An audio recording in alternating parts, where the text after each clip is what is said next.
Hello, everyone. Hello. Cindy Drozda here. Hopefully with good audio. I always hope for that. Uh, yeah, welcome, everyone. And great to see you all here.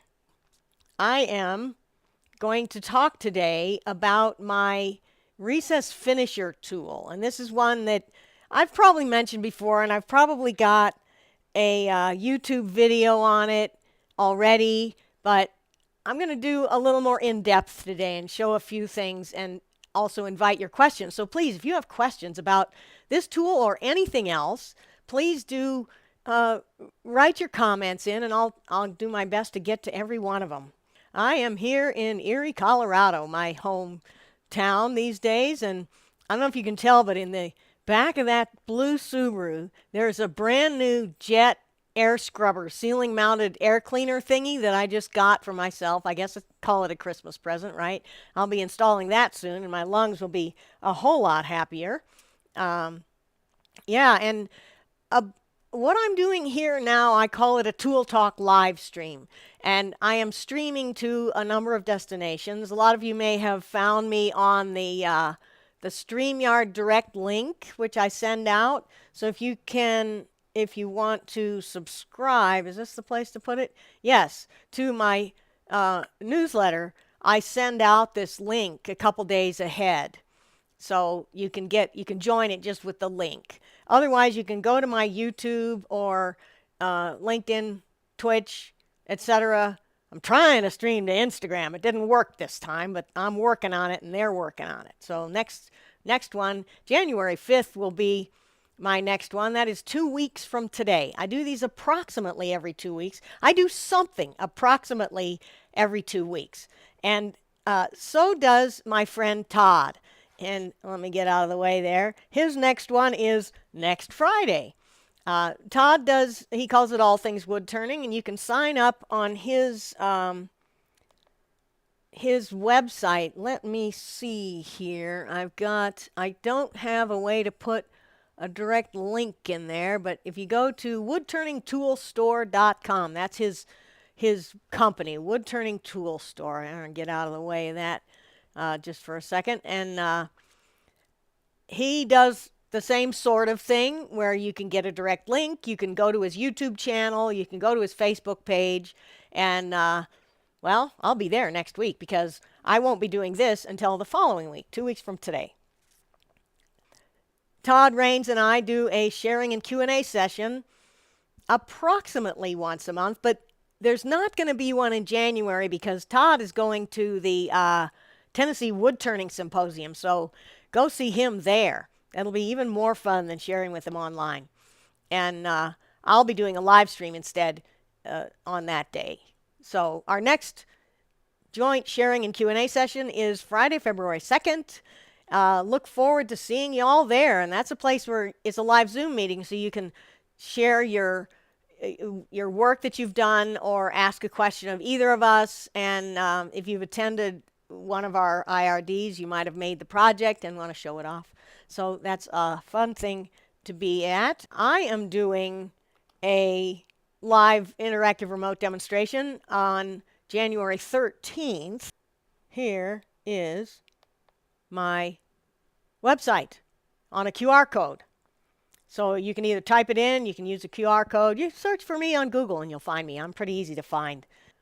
Here's what I did on my last IRD, tapered triangle box. And if you go to my website, you'll find out that the sign up for the January 13th one is not up yet. And all you have is you can still rent the video for this one. 3-axis, making a triangle on the lathe. And the last event I want to share with you is Vendor Showcase. And that's Joe Fleming, Steve Worcester, me, Todd Raines, John Jordan Woodturning Tools, which is now John's wife, Vicki, since John passed away earlier this year. And we miss him a lot, but we love Vicki. So, yeah, it's still good. And Lyle Jameson. And so we're doing a show, live Zoom meeting show on April 6th. Just get ready. I know this is a long time ahead. Okay, so a couple of things before I get started. First of all, let's show what I'm going to do today. I'm going to talk about this tool here. This is what I call a recess finisher, and I use it to make a recess to fit a tenon. I'm going to talk about what this tool does, how I use it, and how I sharpen it. So first of all, this is a tool that cuts on the side and on the end. So the side cutting edge here is parallel to the side of the tool, and the end is perpendicular. So if I hold the tool parallel to the bed of the lathe, by sighting this long side opposite the cutting edge, parallel to the ways by looking down on it, then this cutting edge will be parallel to the ways. Therefore, I'll be cutting a cylindrical recess. What's good about this tool is that having a cutting edge on the side allows it to cut with the burr. I sharpen this bottom bevel, so I have a burr on the top, and I'm cutting on the side of the recess. Okay, this is a brand new one. A brand new one has no notch in it. As I sharpen it more and more, I will find that I'm sharpening this edge here, and it keeps moving back as I take a little bit of steel off every time I sharpen it. So this is an older one. And this here is an even older one. And I'll get back to this subject in a bit and talk about what I do when it's so narrow I don't really, I want to consider the tool's life over and start again. And I'll show you how that works too, because I think a lot of people don't know that about this tool. I have a 60-degree bevel on the bottom and a 10-degree on top. So the included angle, that's both bevels together, is a 70-degree angle. So that's what I've got, is a 70-degree included angle. It is a negative rake double bevel scraper. And with any double beveled scraper, what I'm paying most attention to is the included angle, the sum of the two angles, top and bottom.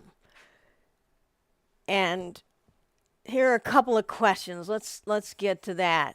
Negative rake scraper, yes. And my tools are the same hardness all along their length, because I know it isn't really necessary, but the tools that the blanks I get are solid CPM 10V A11, and so it's the same steel throughout, even where you don't need it, up inside the handle. The size of the burr depends on the wood. Some people will say that. I'm pretty much use the same burr all the time, but I have heard, and I have actually done this, if you hone the burr off, it'll give a cleaner finish on end grain, like very hard wood end grain. And Joe, good question. The side angle is 70 as well as the tip. It was just easier to show the tip angle there. So what I use this tool for, I'd like to show how I use this tool, and also show why I use this one instead of some other ones. I'm going to do a recess to fit a tenon. And what I'm doing is, I've got a box here.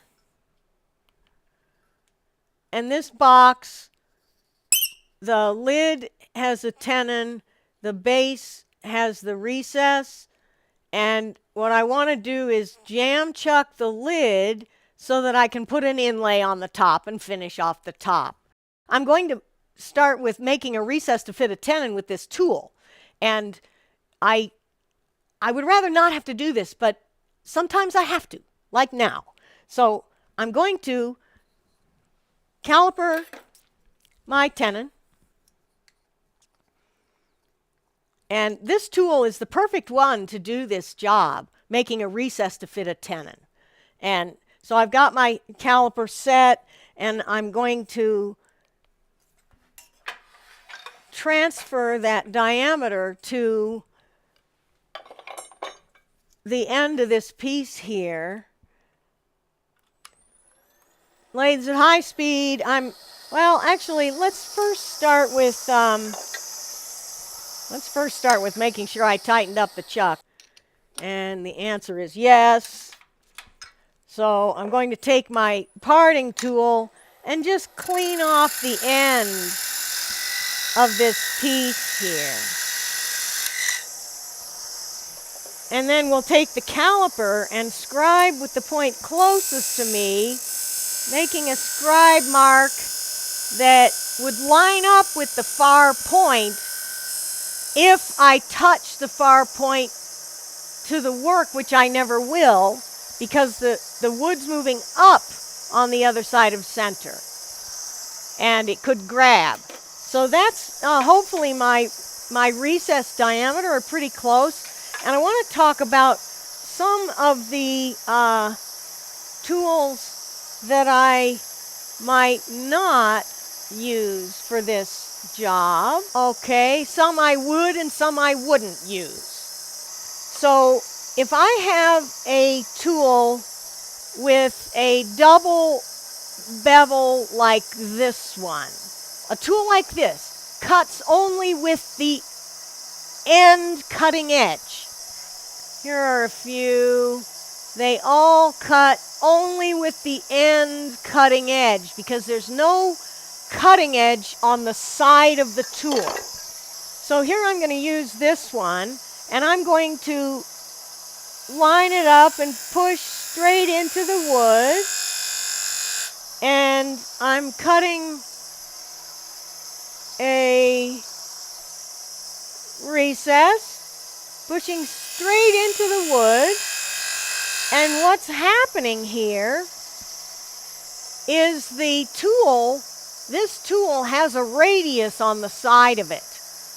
And that radius on the side of the tool is riding down the inside radius of the box and is able to cut parallel to the bed of the lathe.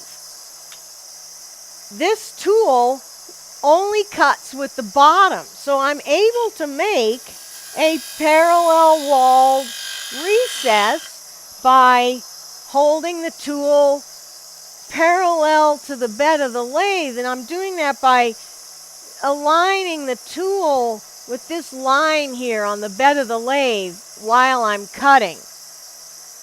What it will not do is take a small cut off the side of the recess.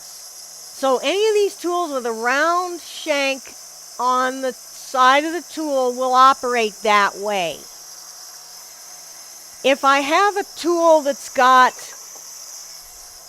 two bevels like this one, and it's only going to cut on the side, on the end cutting edge, there's really no cutting edge on the top, except that this edge is kind of sharp and it will sort of cut. But as I push this tool in, as I get further into the recess, you can see that it is contacting higher on the edge of the tool, up here on the rim of the recess. So what's happening there is I'm cutting with the very end cutting edge in the bottom of the recess, but then out on the rim of the recess, I'm actually cutting with the upper angled edge. So it's going to cut a taper where the recess opening will be larger than the bottom, because you can see here when the cutting edge is on center line, the top edge of the tool is cutting a larger diameter radius right there. So that's not going to work well unless I were to hold the tool like this with its top bevel parallel plumb level, and that's not really a safe presentation for a tool, so I'm not going to do that.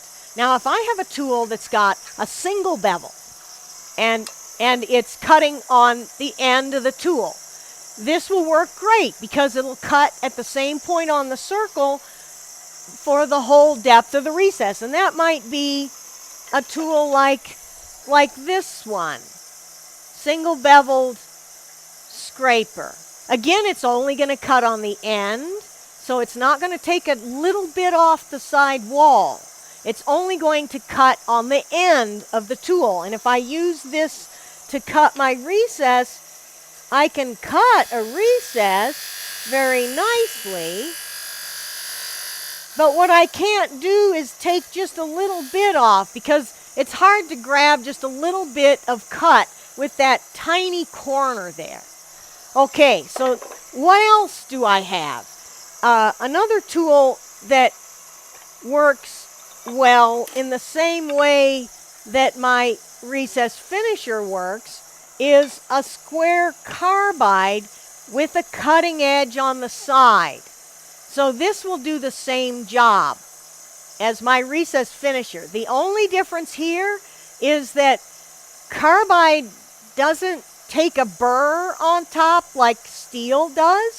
So the fine cut that I get from cutting with the burr on the edge of this one, this steel tool, is not going to be the same here. This one will, though, cut on the side of the tool, and you'll see that I can use it much like I would use my other one to cut on the side, but I'm having to push quite a bit harder here because the edge of a carbide is not quite as sharp as the burr on a steel tool.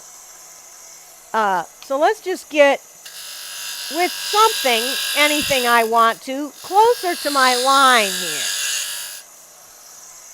And usually what I use is my thin parting tool, and I cut right into the end grain, and I get close to my line. And now I'm going to take my recess finisher, and I'm going to line up with the bed of the lathe here, looking down on the tool and noticing this straight line and this straight line. And here they're not parallel, so I'm eyeballing them until they're parallel. And now I'm going to take a cut on the side wall of the recess, and what I'm feeling is it doesn't take nearly as much pressure to make a cut. I've got now close to my line, and I'm going to check the fit. I'm trying to jam fit this box lid into a jam chuck, and I still have a little ways to go here. What I find to be the key to a good jam fit is in being able to take a very light cut off the wall of the recess. And we're getting closer. If all I could take off was 1 millimeter at a time, or even 0.5 millimeter at a time, and I was 1/4 millimeter from my fit, then I would never be able to get there. So here we are with a tight jam fit. And so here's another question that Joe had. I make the side cutting edge here. It's I don't know if it's 20 millimeters, maybe 16. But anyway, the length of this cutting edge limits how deep into a box or whatever I was jam fitting I can go. Why don't I just make it really long, and then I could go all the way to the bottom of a box with this tool? The answer is that if I make it longer, I end up with more tool rest overhang.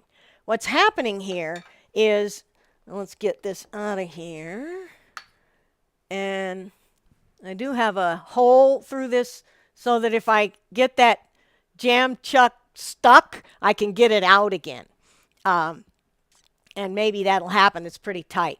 So when I use this tool, the top cutting edge is wider than the bottom support because of the angle of the bevel. So if I have the tool rest forward of the full width of the tool and the wood pushes down, it's going to try to roll the tool over. So I think I answered why I don't just make the cutting edge longer. It's because I want to limit tool rest overhang to keep from the tool being grabby if I'm cutting end grain with the end cutting edge mainly, but really just to keep the tool from being as grabby. Okay, so the next thing I was going to address is how tight of a fit, and that varies depending on what I'm going to do. Right here, right now, I am not making a box lid fit. I'm making a jam chuck. So for the jam chuck, I'm very happy to have a really tight fit. And here's what I'm looking for with a jam chuck. If I can take the piece that's jammed in and turn the spindle with the piece that's jammed in, I feel like it's a good jam fit. But now, on a box lid fit, like this here,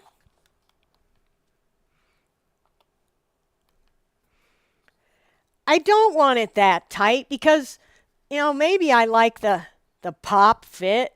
Usually I do if it's a box you can use with two hands, but often I don't. If I have a finial on it, it's going to be a loose fit so that one hand can lift it off. If it's going to be carried in a pocket or purse and I want a tight fit, then I'll make it so it's tight enough that you can get it off. But that's not what a jam fit would be. Jam fit would be tighter than that, and that's just so that I can work on the piece. And then if this was the box bottom, I'd be loosening that fit up later to make it more like what the user of the box is going to like. So the other thing is, what if I'm making, which I will be, what if I'm going to have this here, and I've got it, I'm going to put an inlay in the top. That's what's coming up for the next jam chuck, is I'm going to fit this inlay in there. Well, I'm gluing it in, so I want a slightly looser fit for glue, because the glue takes up space and it'll swell the fibers a little bit. And some of the tightness of fit might be, like Duncan is suggesting, because of later movement, and that I would want to allow for, let's say shipping the box to somebody in Florida, and I live in Colorado where it's real dry. So that's something to consider for sure, that I might not want it to be too tight here. I might want to err on the side of having it looser.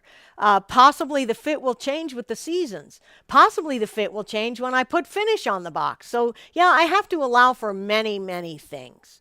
And among them, what type of jam fit am I doing at the moment anyway? Okay, so what I have here now is a jam fit that I made with that tool. And I'll do another jam fit, but now I really want to talk about sharpening this tool. And for sharpening it, I am going to go over to the grinder and show you how I sharpen it. And I'm also going to talk about what do I do when the tool gets too narrow and I don't want to just throw it away. And that's also, why did I make this bevel so long if I'm not going to make the cutting edge longer? So let's talk about that. But first, let's go over to the grinder. I just got a grinder set up on the camera, so I'm really excited to show you all that. And here is my grinder. All right, so here's the tool, and we'll turn on the grinder. But first, I want to show that Stewart Batty angle gauge. I'm going to put my 60 degree, and here's how it goes. I want the bottom of the gauge on the platform, and the little part that's labeled 60 is conforming to the radius of the wheel. It is not like a Wolverine where these two both will contact the wheel. We're just going by this contacting the wheel where it says 60. Okay, so I've got it set up properly, and I'm going to sharpen the side cutting edge. You'll notice my platform is cut out around the tool. I'm lining it up with that line that's parallel to the front of the wheel, basically the side of the wheel, and that does the side cutting edge. Now I'll do the end cutting edge with the tool perpendicular to the side of the wheel here. And that's with the tools, with the platform set at a 60-degree angle. So I'm talking about this tool here, and why do I have this bevel, the top bevel, so long? And it's because what's going to happen when the tool gets so narrow, like once it gets down to where this top bevel is, let's say, only a millimeter wide, and I might say, okay, life of the tool is over. What I'm going to do is cut the end of it off, redo the bottom bevel. Now, these are easy things to do on a grinder. Cutting the bottom bevel off and then doing a 60-degree angle. That's the grinder setup right here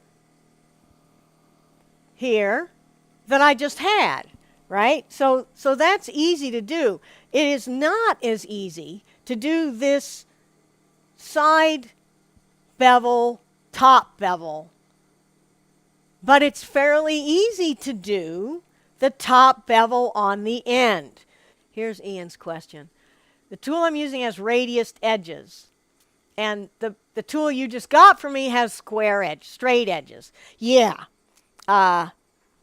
It's all about which blanks I'm able to get from Doug Thompson at any given time.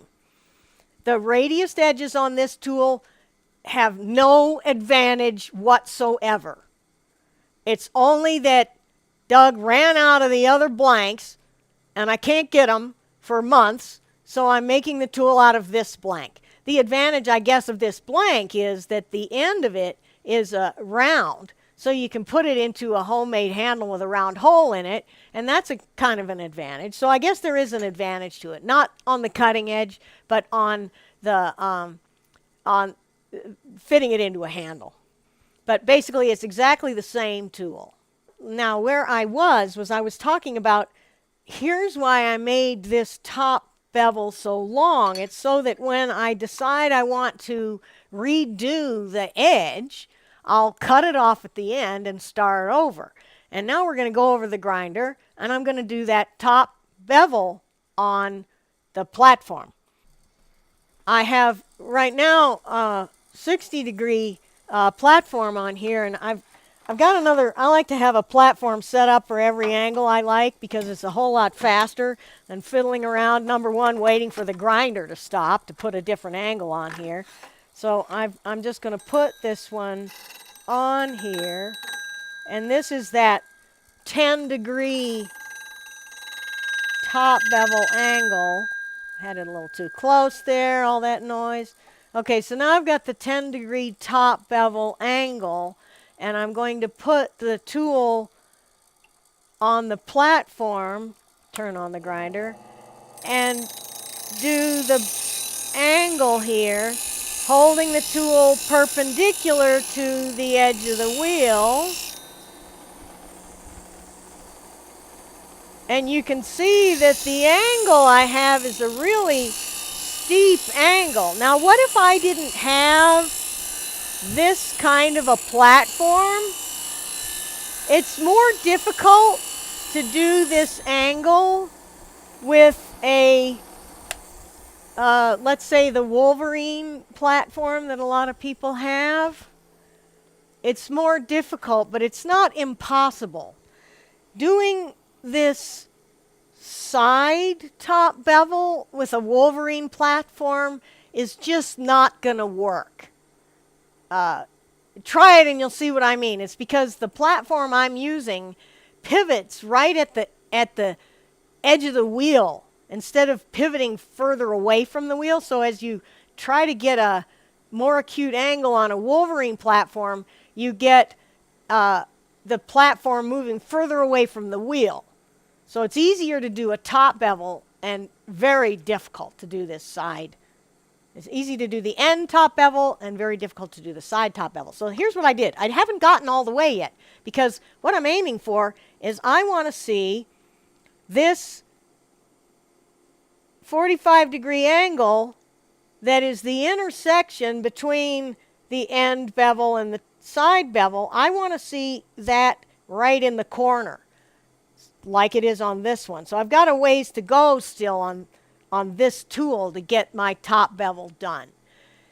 After I have the top bevel done here, then I will sharpen the tool the way I showed you on the 60-degree platform. So I hope that all makes sense. And then I end up with a new life to this tool at full width again. Remember that when I have a brand new tool, it's going to have a side bevel, cutting edge, and it'll be full width. They get a notch in them as I sharpen them. It's not part of the design of the tool. It's the inevitable result of sharpening it. All right, so we've done some sharpening with that tool, and we've done a recess to make this jam chuck so that I can jam chuck the lid of the box in and make a recess for an inlay. Oh, and thank you, Joe, for the acknowledgement that it's a brilliant idea. What it does is it allows a person without the sophisticated sharpening setup that I have to renew the tool themselves. But if you want me to do it, anytime you have one of my tools and you want to send it back to me to redo it, you pay for the shipping and I'll do it for free. And, oh, here's a really good comment. What if you have a radius edge wheel? Personally, I have no use for them, but what if you did? So what are you going to do? All right, here's what I'm going to do. The radius edge of the wheel is going to create a radius right here when I sharpen. No problem. I'm only using the straight part. If there's a little radius here, it's not a big deal, except that my tool rest has to be farther back. So you can still sharpen this tool on a radius edge wheel. As you sharpen this tool, you might just notice that you'll take a little bit off, so you'll have a little bit of a radius, and then a little more of a radius. Every time you sharpen it, that radius will get bigger until eventually you've got straight and radius. So no problem if you have a radius corner wheel. That's what will happen. You'll still be able to do it. I like a square corner wheel, and that's just me, I guess. So can you get the burr back using a diamond card? I think you could. I don't do that, but yeah, you should be able to at least get the edge back. Now, I don't know how much of a burr a diamond card will raise. I haven't really tried that. It's a good thing, yeah. Try it and let me know how it works. Does it actually get a burr, or does it just sharpen the edge again, which is also good. Making the edge sharp will certainly work with the diamond card. Oh, here's another good question. I'm sure somebody's got this question. Why do I even put a top bevel on this tool? Why not let it be like the square carbide, which has no top bevel on it? The main reason is because of the end cutting edge. If you have a single bevel scraper like this one, and you cut directly into end grain, it's going to be pretty grabby. And when you touch the end grain with a wide edge, it can grab. It'll kind of jerk. as it touches the wood. The top bevel tames that grabbiness very, very well. I first noticed that on this tool, which is a little hollower, and I hollow on end grain, of course, because every hollow form's got some end grain, and I found that it was really kind of grabby, and I was white knuckling all the time until I put this top bevel on, courtesy of Bonnie Klein and Stuart Batty for that advice. So David says he uses a diamond card to touch up the edge. Well, there's our answer. Yes, it works. I just use a really fine grinding wheel, and I go and just touch it on the grinder, and that's how I do it. Here's another good question. How about a burnisher? Haven't tried it. I use a burnisher on my cabinet scrapers for flat work, but good question. We'll have to try it. Let me know how it works. If you do, try it, Joe. All right, so now I'm going to make another recess, and it's exactly the same process as the first one. So it's mostly just that I'm giving you another opportunity to see this tool in action. You've really seen the meat of what I had to present today, which was doing a recess to fit a tenon, where I have a tool that will give me the ability to take a little bit off the wall instead of having to take a lot off every time. And cutting with the side cutting edge, having it a negative rake double beveled scraper cutting edge, and sharpening the bottom bevel to put a burr on top. Those are the keys to having that work out. I'm making my recess parallel sided cylindrical by using the bed of the lathe as a gauge to make the tool cut parallel to the bed. And this tool that I use has an edge that cuts that's parallel to the side of the tool. So that's a summing up of what we've done. I have already made my inlay. Now, what if I was the person who says it's so much easier to get a tenon to fit a recess? Why don't I do the recess in my inlay in my box top first, and then fit the inlay to it? Well, okay, there's another way to do things. Sometimes your workflow in your project makes it easier to do it one way versus the other way. And if you are versatile enough to be able to make a recess to fit a tenon or a tenon to fit a recess, either way around, then you just have more options with workflow and success. So Scott says the tool does grab when you hit the end grain. I would say try being less aggressive, yes. And when I'm cutting on the bottom of the recess, that's where I would be contacting the end cutting edge. If I just push directly into the end grain with the full width of the tool, particularly if it's a brand new one and the full width of the tool is 1/2 inch, 13 millimeters, that's a lot of end grain to cut at once with any tool. So first of all, I'm going to, if I want to cut with the end of this tool, I'm going to make little cuts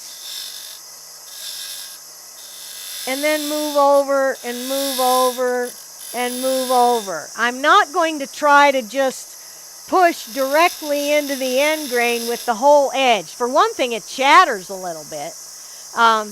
You can also, Aaron is mentioning that it's worthwhile to raise the handle so that the tool is in a trailing position. And that's, if I raise the handle, you can see it here a little better. If I raise the handle, then the edge is in a trailing position. This is what we have always done with our single beveled scrapers. And that's another thing. If I do this while I'm cutting the side wall of the recess, I am not going to cut straight in on the center line of the lathe and the recess, so I will be cutting a taper. I need to hold the tool level and cut right about on center line when I'm cutting the wall of the recess. Yeah, if I'm just cutting with the end of the tool, I could raise the handle and make it less aggressive.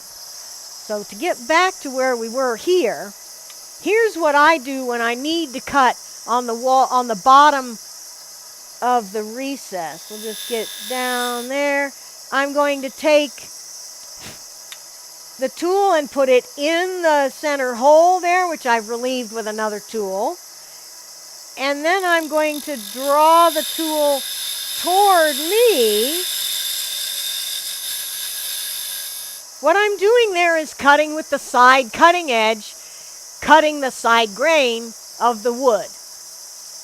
Anytime I can cut side grain, I'm better off. And then if I want to smooth out that bottom of the recess, I'm just going to go lightly back and forth, making a really light pass using the burr of the scraper, and that will clean up any tear out that I might have gotten when I cut deeper. So here's the philosophy. I'm cutting with the side cutting edge whenever possible. If I am deepening a recess, I will put the tool inside the hole and move it out toward the rim, cutting with the side cutting edge. And then I will use the end cutting edge to clean up the bottom of the recess. So that's how I do it. Okay, so all right, so the session is kind of more or less officially over, but I'm going to do another recess to fit a tenon. This time it's going to be the recess for an inlay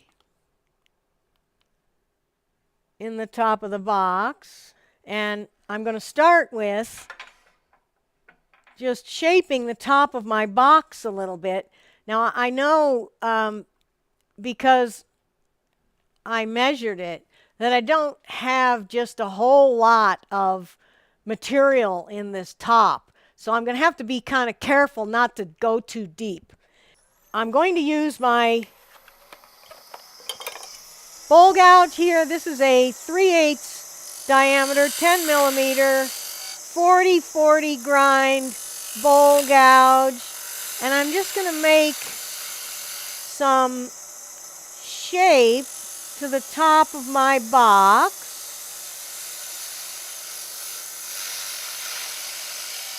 And then I'm going to make a recess for the inlay. And we'll start, this is pretty much, the reason I said I've already shown you what I came to show you is that this is pretty much what I showed before exactly. I've got a piece of pretty wood for an inlay, and I'm going to caliper that, lock the caliper, and with the point closest to me, mark, scribe a line, and then scribe another one that I think will line up. But first I gotta take down some of this here, flatten it so that my caliper can sit on there. And that looks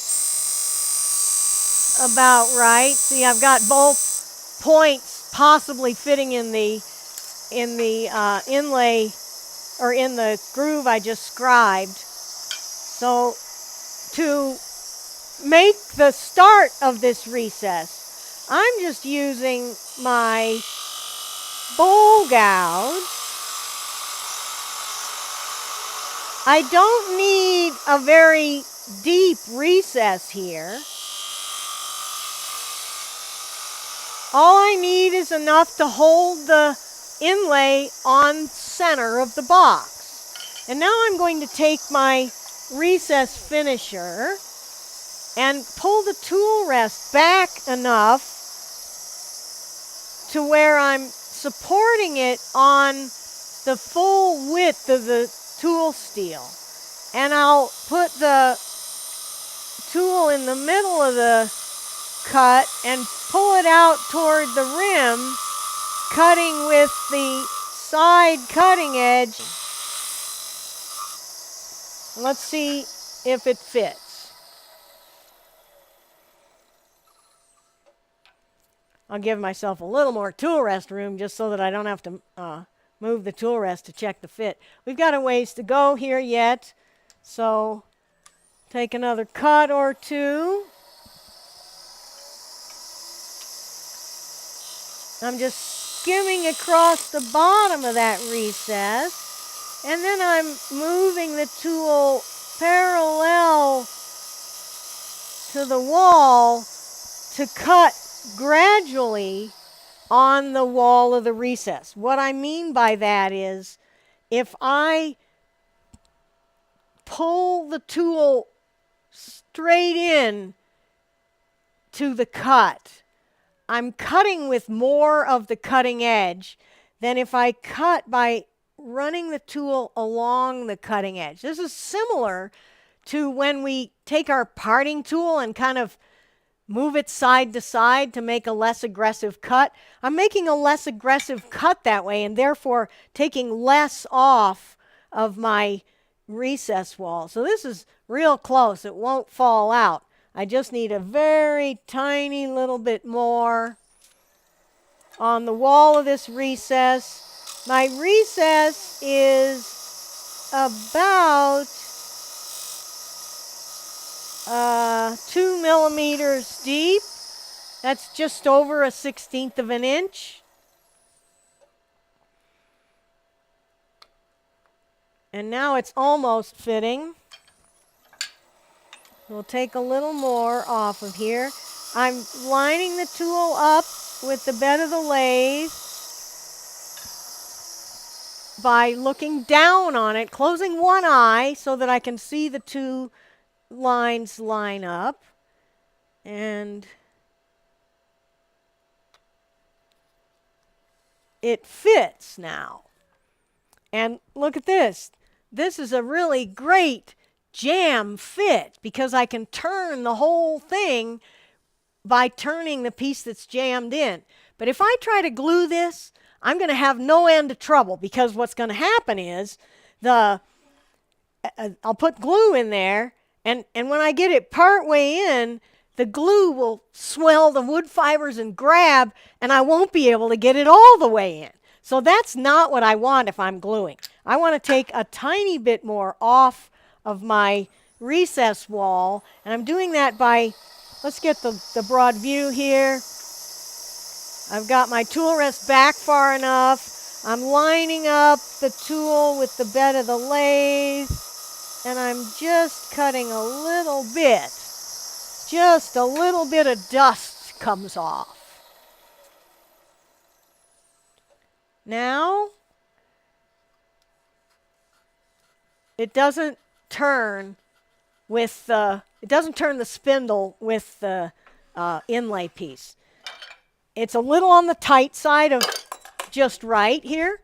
And what just right means is if I push the piece in and I turn it, I know that I've got the inlay piece all the way at the bottom of the recess. If it was kind of off at an angle, I know I'm not at the bottom of the recess, and it might be jammed in part way, but I'm also not going to be able to turn it, not going to be able to spin it in the recess if it's jammed in part way. That tells me that I don't have my recess all the way, or my recess the right fit all the way to the bottom. Sometimes what happens is the recess gets tighter down at the bottom. So I go to put it in part way and it jams in there, and I can't push it in all the way and turn it. And if I try to put glue in there and glue it in, it's not going to be all the way to the bottom of the recess. Maybe that doesn't matter with a recess so much, but it does matter if I'm doing something where I want I'm going to be hollowing it out, and I want the joint between bottom of recess and end of inlay to show in the finished piece. All right, so here we're going to glue. I use Titebond because it's a good wood glue. It's going to swell the wood fibers very quickly. So we'll get some glue here, and I'm going to put glue on the wall of the recess.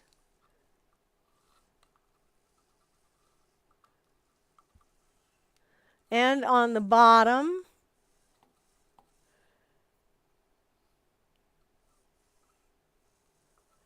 I'm going to put some glue on the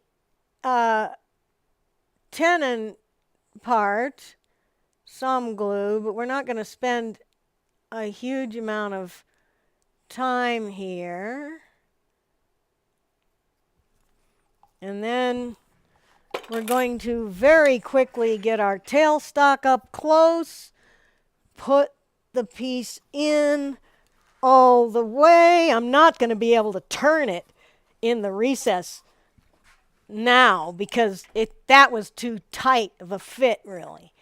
And I'm tightening the tailstock handle as I turn the spindle, and that kind of equalizes the pressure and allows the tailstock to clamp the piece in all the way, hopefully all the way, pushing it with more force than I could.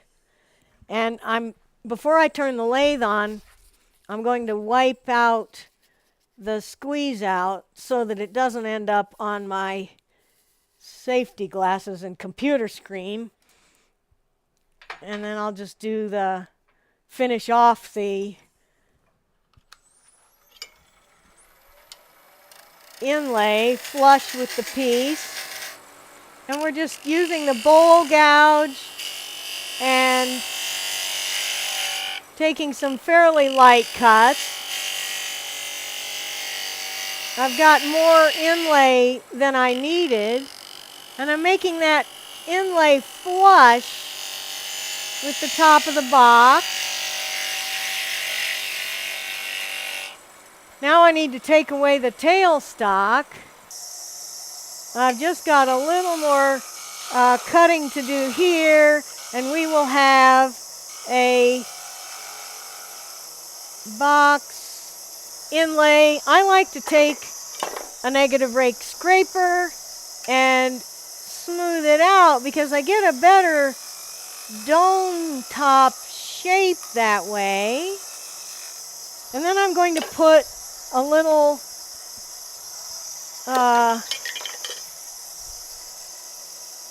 V detail right where the two separate.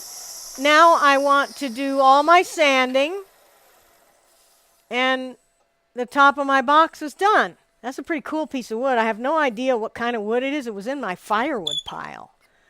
And there we are. So that's my inlay where I made a recess to fit a tenon, but I made a looser fit. And you saw how many tries I had from jam fit to good glue fit. And the key to doing the good fit is being able to take a very little bit of wood off. I think we are done. And Merry Christmas or happy whatever holidays. I like to celebrate the solstice, which was yesterday. So happy solstice, everyone. Today, the days start to get longer. Yay! Thank you all very much. I'm going to sign off, and I will see you next time.